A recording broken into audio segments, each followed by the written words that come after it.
Hello everyone, welcome to my channel. तो आज हम लेकर के आए हैं एनसीईआरटी क्लास 8 का सोशल स्टडी और एंड पॉलिटिकल साइंस को, जिसमें आज का हमारा चैप्टर है धर्मनिरपेक्षता की समझ। तो इस चैप्टर में हम लोग जानेंगे कि धर्मनिरपेक्षता क्या है। तो धर्मनिरपेक्षता का अर्थ क्या होता है। सबसे पहले हम लोग जानते हैं धर्मनिरपेक्षता का अर्थ क्या होता है। तो धर्मनिरपेक्षता का अर्थ होता है जिसका कोई भी अपना धर्म ना हो, उसको धर्मनिरपेक्षता कहते हैं। तो इसी तरह से हमारा देश भी एक धर्मनिरपेक्ष देश है। हमारा भारत देश एक धर्मनिरपेक्ष देश है, और क्योंकि इस हमारा भारत देश का कोई भी अपना धर्म नहीं है, तो इसलिए हमारा भारत भी एक धर्मनिरपेक्ष देश है। तो आइए जानते हैं धर्मनिरपेक्षता को, समझते हैं इस चैप्टर में। तो आप कल्पना कीजिए कि आप हिंदू या मुसलमान हैं और अमेरिका के किसी ऐसे भाग में रहते हैं जहां ईसाई कट्टरपंथी बहुत ही ताकतवर है। तो उस जगह पे आप रहते हैं अमेरिका में। तो मान लीजिए कि अमेरिका का नागरिक होते हुए भी कोई आपको किराए पर मकान नहीं देना चाहता है। आप अमेरिका का नागरिक होते हुए भी कि आप अमेरिका के नागरिक भी हैं, फिर भी आपको कोई मकान नहीं देना चाहता है, तो आपको कैसा महसूस होगा? क्या आपको गुस्सा नहीं आएगा? स्वाभाविक है, गुस्सा आएगा ही, अच्छा नहीं लगेगा। तो अगर आप इस भेदभाव के खिलाफ शिकायत करें और जवाब में आपको कहा जाए कि यह देश तुम्हारा नहीं है, तुम भारत लौट जाओ, तो क्या आपको कैसा लगेगा? क्या आपको बुरा नहीं लगेगा? आपका यह गुस्सा दो रूप में हो सकता है। बुरा तो जरूर लगेगा और एक गुस्सा भी आएगा। तो एक गुस्सा जो है दो रूप ले सकता है। एक हो सकता है आप प्रतिक्रिया में यह कहें कि जहाँ हिंदू और मुसलमानों की तादाद ज़्यादा है, वहाँ ईसाइयों के साथ भी इसी तरह का बर्ताव होना चाहिए, ताकि उनको समझ आ जाए कि दूसरे के साथ इस तरह का बर्ताव करने से क्या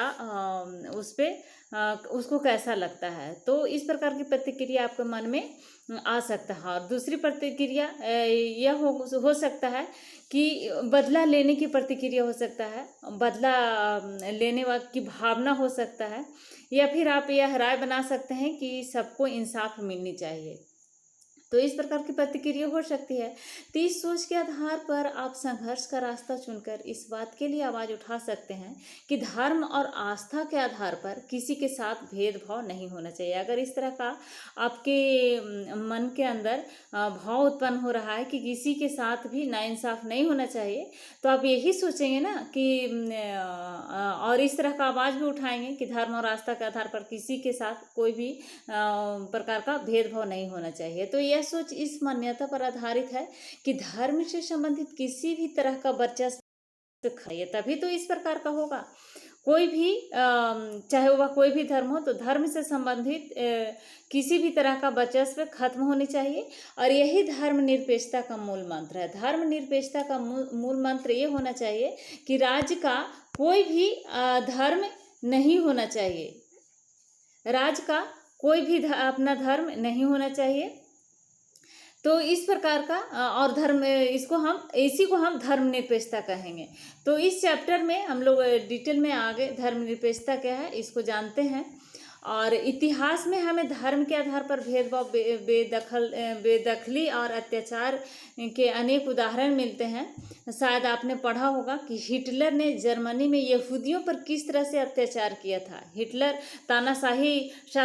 की तानाशाही व्यवस्था में जर्मनी में यहूदियों के साथ बहुत ही अत्याचार किए गए थे। कितने सारे यहूदी को मार दिए गए थे केवल धर्म के आधार पर ही। तो इस तरह की हिटलर की तानाशाही शासन व्यवस्था थी हिटलर के टाइम में, हिटलर जब था तो जर्मनी में। और यहूदियों के साथ बहुत ही अत्याचार किए गए। वहाँ कई लाख लोगों को धर्म के आधार पर सिर्फ मार दिया गया था, सिर्फ धर्म के आधार पर। लेकिन अब यहूदी धर्म को मानने वाले इजराइल में भी मुसलमान और ईसाई अल्पसंख्यकों के साथ अमानवीय व्यवहार किया जा रहा है। सऊदी अरब में गैर मुसलमानों को मंदिर या गिरजा घर बनाने तक की छूट नहीं है। न ही इन धर्मों के लोग वहाँ पूजा अर्चना के लिए किसी सार्वजनिक स्तर पर इकट्ठा हो सकते हैं। इस तरह का है। लेकिन हमारा भारत देश में नहीं है। हमारा भारत देश में जो चाहे, जो भी धर्म, कोई भी व्यक्ति किसी भी धर्म को अपना सकता है, किसी भी धर्म को मान सकता है। हमारा संविधान में इस तरह की व्यवस्था है। तो इन सभी उदाहरण में एक धर्म के लोग अन्य धार्मिक समुदायों के लोगों के साथ या तो भेदभाव कर रहे हैं या फिर उनका उत्पीड़न कर रहे हैं। तो भेदभाव की ऐसी घटनाएं तब और ज़्यादा बढ़ जाती है जब दूसरे धर्मों के स्थान पर राज्य किसी एक धर्म को अधिकृत मान्यता प्रदान कर देता है। अगर कोई राज्य इस तरह का किसी एक धर्म का अधिकृत मान्यता प्रदान कर देगा तो वह राज्य जो है धर्मनिरपेक्ष राज्य नहीं कहलाएगा, क्योंकि वह किसी एक धर्म को अधिक मान्यता दे रहा है, अधिक मान्यता प्रदान कर रहा है, तो धर्मनिरपेक्ष राज्य नहीं हो सकता है। तो राज्य किसी एक धर्म को अगर अधिक मान्यता प्रदान करता है तो वह जाहिर है कि कोई भी व्यक्ति अपने धर्म की वजह से न तो भेदभाव का शिकार होना चाहता है और न ही किसी दूसरे धर्म का दबदबा झेलना चाहता है। भारत में क्या राज्य धर्म के आधार पर किसी नागरिक के साथ भेदभाव कर सकता है? नहीं, भारत में ऐसा नहीं हो सकता, क्योंकि भारत एक धर्मनिरपेक्ष है, धर्मनिरपेक्ष राज्य है, इसलिए भारत में ऐसा नहीं हो सकता है। तो अब हम जानते हैं कि धर्मनिरपेक्षता क्या है। तो आप लोग पिछले भी क्लास में पढ़ा होगा कि धर्मनिरपेक्षता क्या है। भारतीय संविधान में मौलिक अधिकार की व्यवस्था की गई थी। इससे पहले हमने मौलिक अधिकार को चैप्टर 1 में ही मौलिक अधिकार की चर्चा की थी, और जो हमारे संविधान में 6 मौलिक अधिकार दिए गए हैं। पहले 7 मौलिक अधिकार था, उसमें संपत्ति के अधिकार को हटा दिया गया मौलिक अधिकार से, और उसको कानूनी अधिकार दिया गया संपत्ति के अधिकार को, और आर्टिकल 300A में रखा गया उसको। तो अब कुल 6 मौलिक अधिकार है। तो भारतीय संविधान में मौलिक अधिकारों की व्यवस्था की गई है, और ये अधिकार न केवल राज्य की सत्ता से हमें बचाते हैं बल्कि बहुमत की निरंकुशता से भी हमारी रक्षा करते हैं। हमारी राज्य की सत्ता को बचाते ही हैं और उसके साथ साथ निरंकुशता से भी हमें रक्षा करती है।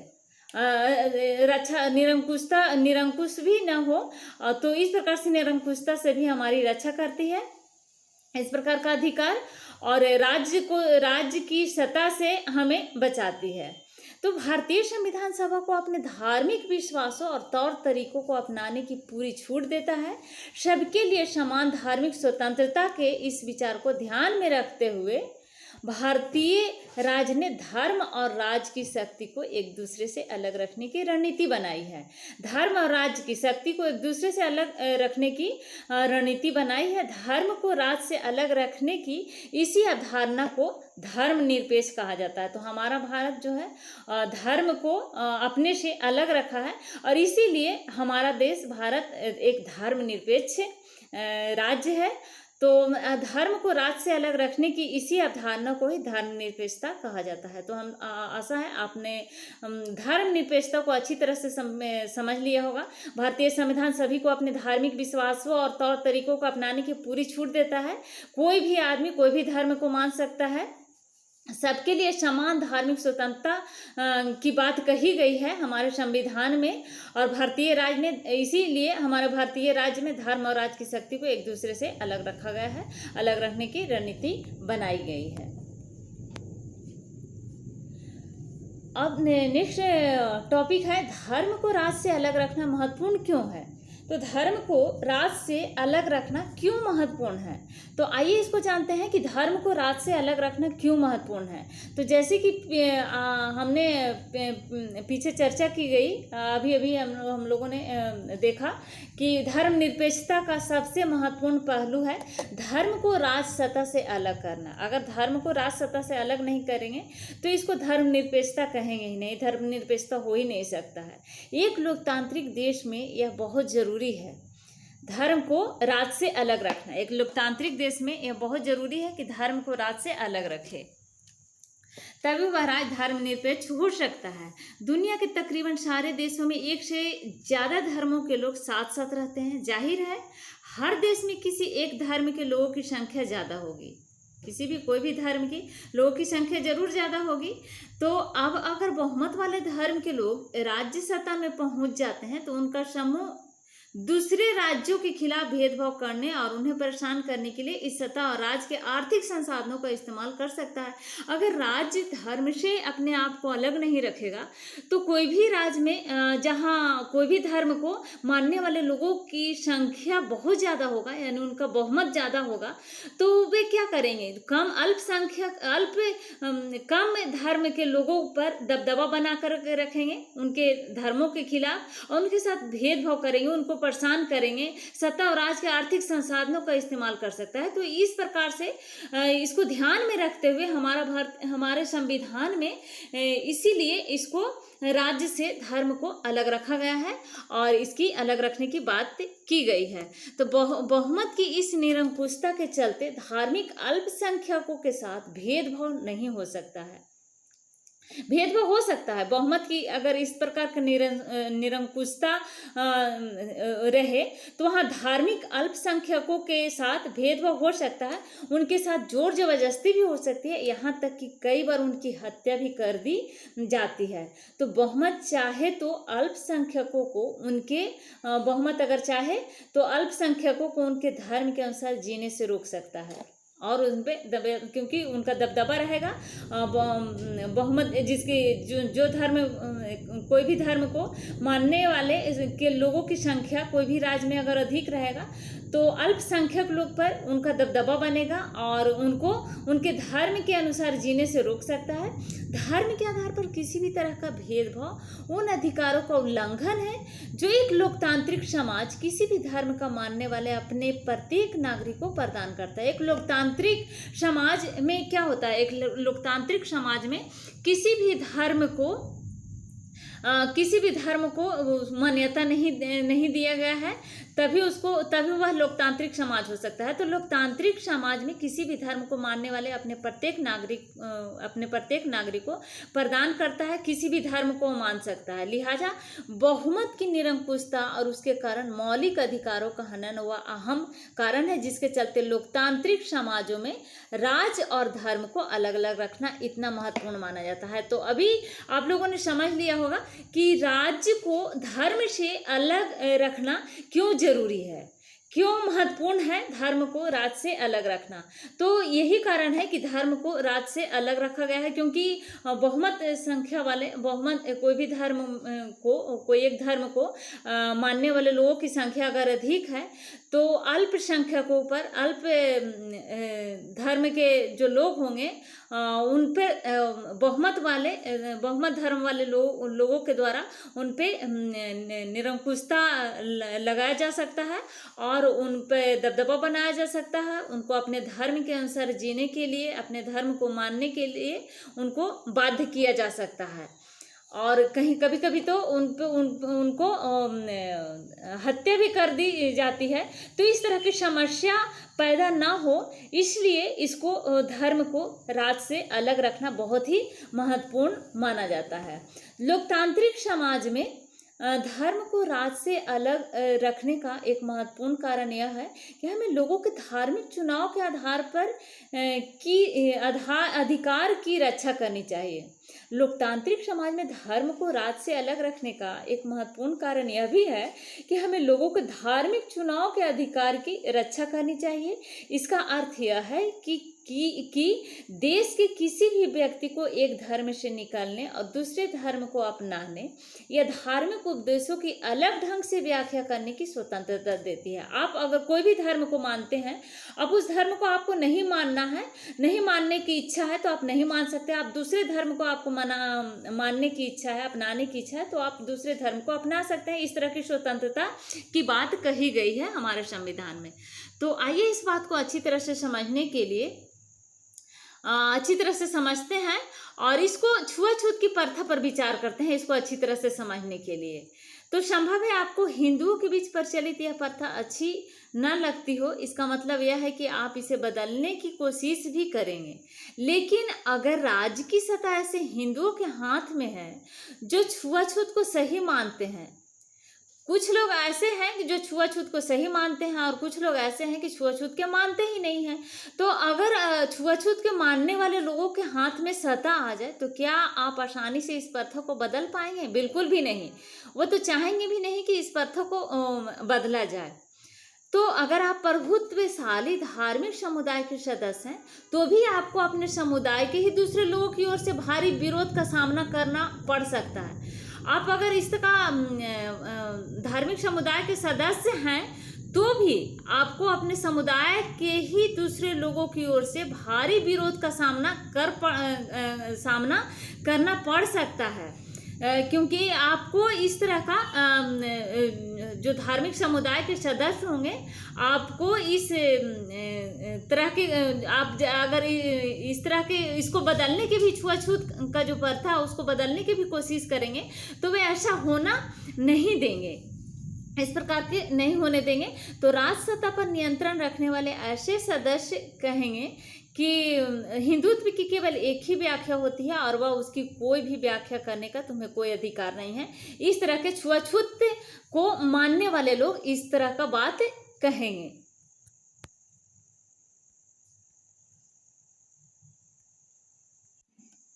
तो अब हम देखते हैं कि भारतीय धर्मनिरपेक्षता क्या है। तो भारतीय संविधान में कहा गया है कि भारतीय राज धर्मनिरपेक्ष रहेगा। भारतीय संविधान में ये बात कही गई है कि भारतीय राज्य धर्मनिरपेक्ष राज्य होगा। हमारे संविधान के अनुसार केवल धर्मनिरपेक्ष राज्य ही अपने उद्देश्यों को साकार करते हुए निम्नलिखित बातों का ख्याल रख सकते हैं, जिसमें पहला है कि कोई एक धार्मिक समुदाय किसी दूसरे धार्मिक समुदाय को ना दबाएं। दूसरा पॉइंट है कि कुछ लोग अपने ही धर्म के अन्य सदस्यों को ना दबाएं। पहला पॉइंट कहा गया है कि कोई एक धार्मिक समुदाय के लोग दूसरे धार्मिक समुदाय को लोगों को ना दबाएं, और दूसरा पॉइंट में कही गई है कि कुछ लोग अपने ही धर्म के अन्य सदस्यों को भी ना दबाएं। कुछ लोग ऐसे होते हैं कि अपने ही धर्म के अन्य सदस्यों पर भी दबदबा बना देते हैं, उनको दबाने की कोशिश करते हैं। तो इस प्रकार से हमारे भारतीय संविधान में इसकी चर्चा की गई है। और तीसरा पॉइंट यह है कि राज्य न तो किसी खास धर्म को थोपेगा और न ही लोगों की धार्मिक स्वतंत्रता छीनेगा। राज्य की तरफ से ऐसा इस तरह की राज्य बात नहीं करेगी कि कोई भी व्यक्ति को कोई भी धर्म को जबरदस्ती थोपा जाएगा, इस तरह की नहीं होगा राज्य की तरफ से। तो किसी खास धर्म को राज्य नहीं थोपेगा और न ही लोगों की धार्मिक स्वतंत्रता छीनेगा। अगर कोई भी व्यक्ति कोई भी धर्म को मानना चाहता है तो राज्य उसका धार्मिक स्वतंत्रता नहीं छीनेगा। इस तरह का भारतीय संविधान में इस तरह की बात की चर्चा की गई है। तो इस तरह के दबदबे को रोकने के लिए भारतीय राज्य कई तरह से काम करता है। पहला तरीका यह है कि वह खुद को धर्म से दूर रखता है। भारतीय राज्य धर्म से अपने आप को अलग रखता है, धर्म से दूर रखता है, और यही तरीका है दबदबे को रोकने के लिए। भारतीय राज्य के कई तरह के जो काम होते हैं उसको दबदबे को रोकने के लिए भारतीय राज्य की बागडोर न तो किसी एक धार्मिक समूह के हाथों में है और न ही राज्य किसी एक धर्म को समर्थन करता है।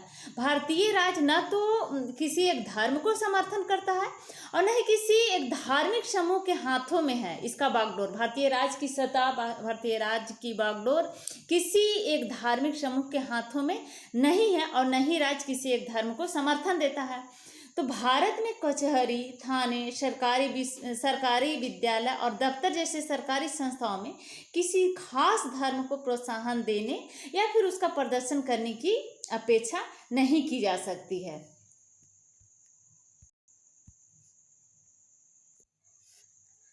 और धार्मिक वर्चस्व को रोकने के लिए भारतीय धर्मनिरपेक्षता का दूसरा तरीका यह है कि हस्तक्षेप की नीति। दूसरा तरीका क्या है? हस्तक्षेप की नीति है दूसरा तरीका भारतीय धर्मनिरपेक्षता का।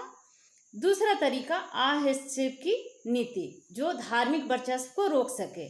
तो इसका मतलब हस्तक्षेप की नीति का मतलब यह है कि सभी धर्मों को भावनाओं का सम्मान करने और धार्मिक क्रियाकलापों में दखल न देने के लिए राज्य कुछ खास धार्मिक समुदाय को कुछ विशेष छूट देता है।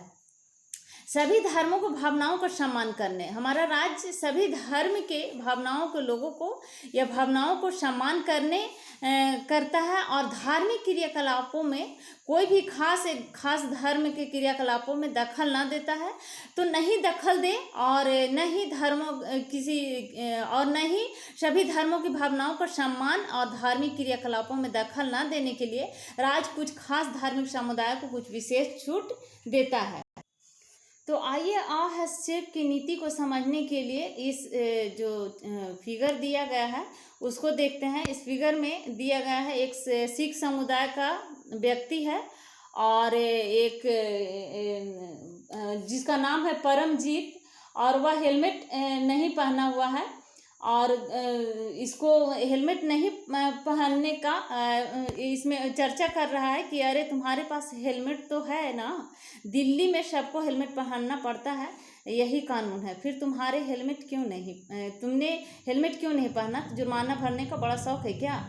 तो फिक्र मत करो, मुझे जुर्माना नहीं देना पड़ेगा। इसका मतलब यह है, सिख समुदाय का जो व्यक्ति है वो बोल रहा है कि फिक्र मत करो, मुझे जुर्माना नहीं देना पड़ेगा। तो इसका कारण यह है कि भारतीय राज्य इस बात को मान्यता देता है कि पगड़ी पहनना सिख धर्म की प्रथाओं के मुताबिक महत्वपूर्ण है। ये जो सिख व्यक्ति है पगड़ी पहना हुआ है, इसलिए सिख धर्म में इनका बहुत ही महत्वपूर्ण होता है सिख धर्म के मुताबिक पगड़ी पहनना। तो लिहाजा इन धार्मिक आस्थाओं में दखल अंदाजी से बचने के लिए राज्य ने कानून में रियायत दे दी है। तो इसी को बोलते हैं हस्तक्षेप की नीति। राज्य इसमें अपना हस्तक्षेप नहीं करता है, तो इसी को बोलते हैं हस्तक्षेप की नीति। क्योंकि सिख समुदाय के लोग पगड़ी पहनते हैं, तो इसमें धार्मिक आस्थाओं में दखल अंदाजी न करते हुए इसे बचने के लिए राज्य ने कानून में इनको रियायत दे दी है। तो धार्मिक वर्चस्व को रोकने के लिए भारतीय धर्मनिरपेक्षता का तीसरा तरीका हस्तक्षेप का तरीका है। और इसी अध्याय में पीछे आप छुआछूत के बारे में भी पढ़े और इस बात का उदाहरण है कि किस प्रकार से एक ही धर्म के लोग ऊंची जाति के हिंदू जैसे अपने ही धर्म के अन्य सदस्यों कुछ निचली जाति के लोगों को दबाते हैं। तो ये इसमें देखते हैं कि कहीं कहीं इस तरह का देखने को मिलता है कि अपने ही धर्म के लोगों को, जो ऊंची जाति के लोग होते हैं और कुछ नीचे जाति के जो लोग होते हैं, लेकिन एक ही धर्म के मानने वाले लोग होते हैं, जैसे हिंदू धर्म हो गया, तो हिंदू धर्म में कुछ ऊंचे जाति के लोग भी होते हैं और कुछ निचली जाति के भी लोग भी होते हैं। तो ऊंचे जाति के लोगों द्वारा उन पर दबदबा बनाया जाता है, उनको दबाने की कोशिश करते हैं। धर्म के नाम पर अलग थलग करने और भेदभाव को रोकने के लिए भारतीय संविधान ने छुआछूत पर पाबंदी लगाई है। तो इसी को बोलते हैं हस्तक्षेप की नीति। यहाँ पर भारतीय संविधान में इस बात को ध्यान में रखते हुए इसे छुआछूत पर पाबंदी लगा दी गई है, उनके साथ किसी प्रकार का भेदभाव नहीं हो।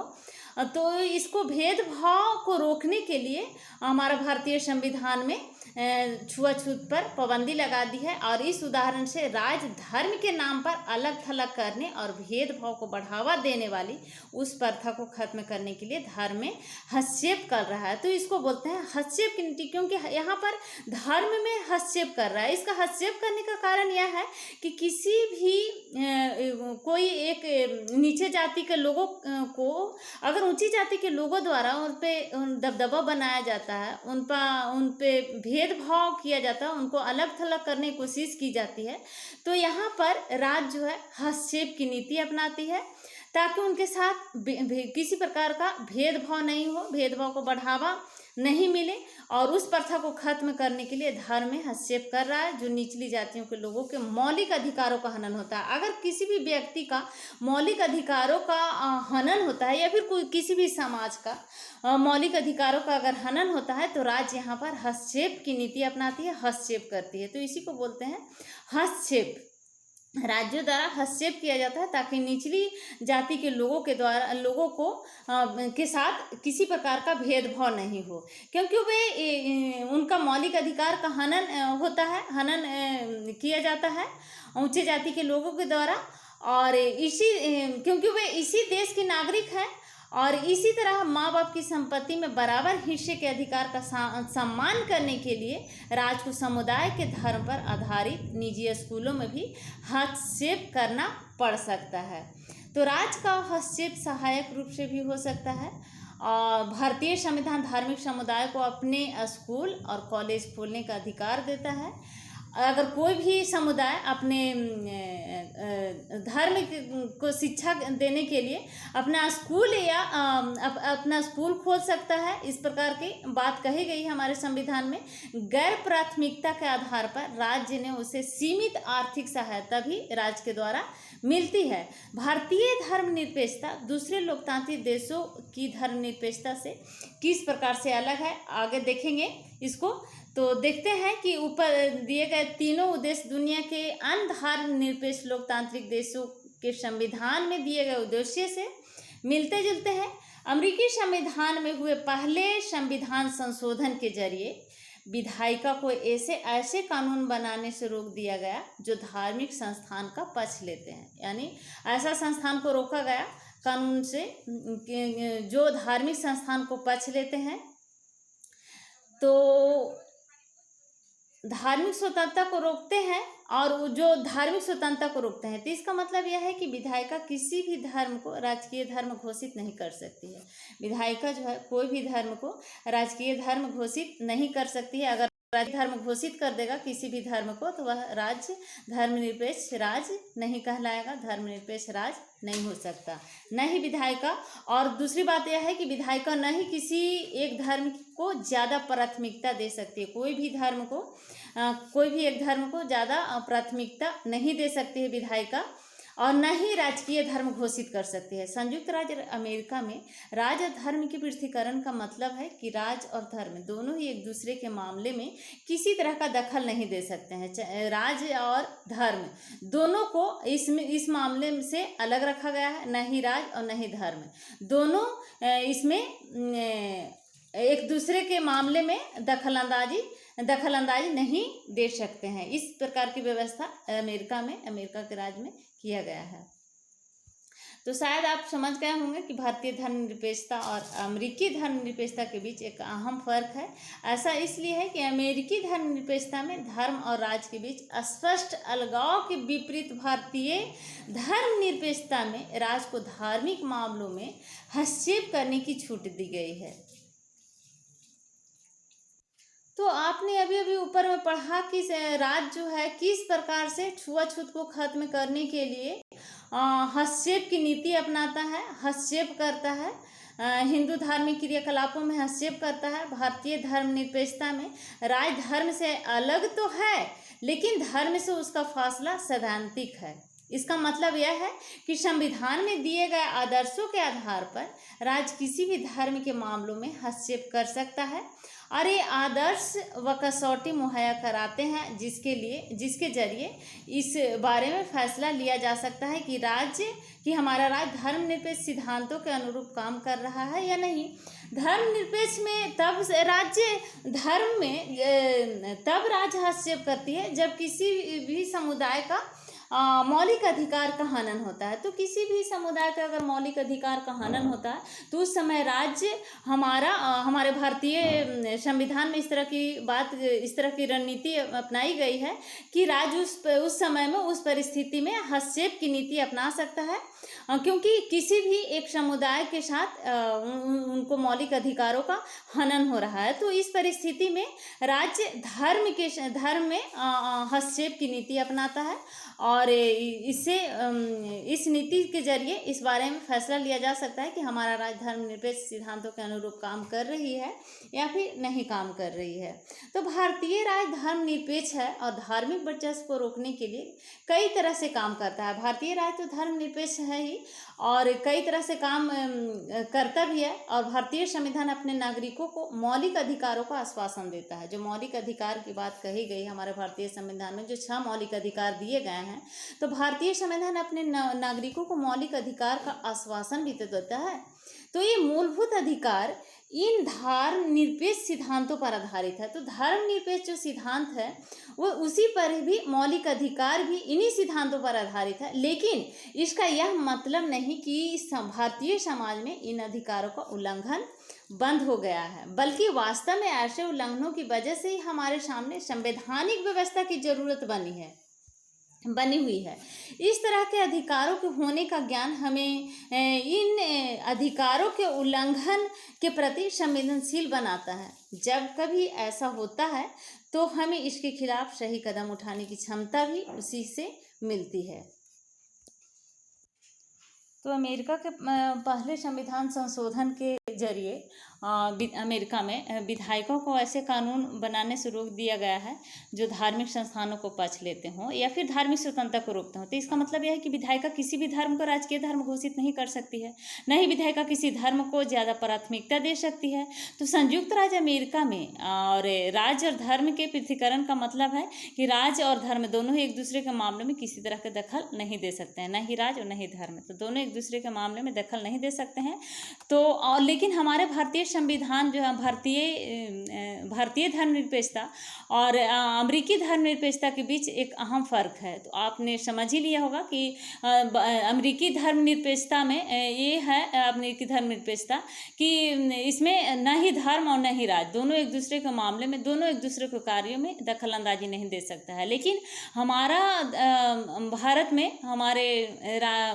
में धर्मनिरपेक्ष के बीच एक अहम फ़र्क ये है कि ऐसा इसलिए है कि अमेरिकी धर्मनिरपेक्षता में धर्म और राज्य के बीच स्पष्ट लगाव के विपरीत भारतीय धर्मनिरपेक्षता में राज्य को इसमें जो है अमेरिकी धर्मनिरपेक्षता में धर्म और राज्य के बीच स्पष्ट अलगाव के विपरीत इसके स्पष्ट अलगाव और इसके विपरीत भारतीय धर्मनिरपेक्षता में राज्य को धार्मिक मामलों में हस्तक्षेप करने की छूट दी गई है, क्योंकि हस्तक्षेप की नीति भी अपनाता है यहाँ पर भारतीय धर्मनिरपेक्षता में राज्य के द्वारा, और अहस्तक्षेप की नीति भी, यानी अपने आप को राज्य जो है धर्म से अलग रखता है और धर्म में हस्तक्षेप की नीति तब अपनाता है जब किसी एक समुदाय के द्वारा दूसरे समुदाय, एक समुदाय जो बहुसंख्यक हो और दूसरे समुदाय जो अल्पसंख्यक होते हैं उनको उन पर बहुसंख्यकों के द्वारा उन पर अगर दबाव बनाया जाता है, उनको अपने धर्म के अनुसार जीने से रोका जाता है, तो उस समय राज्य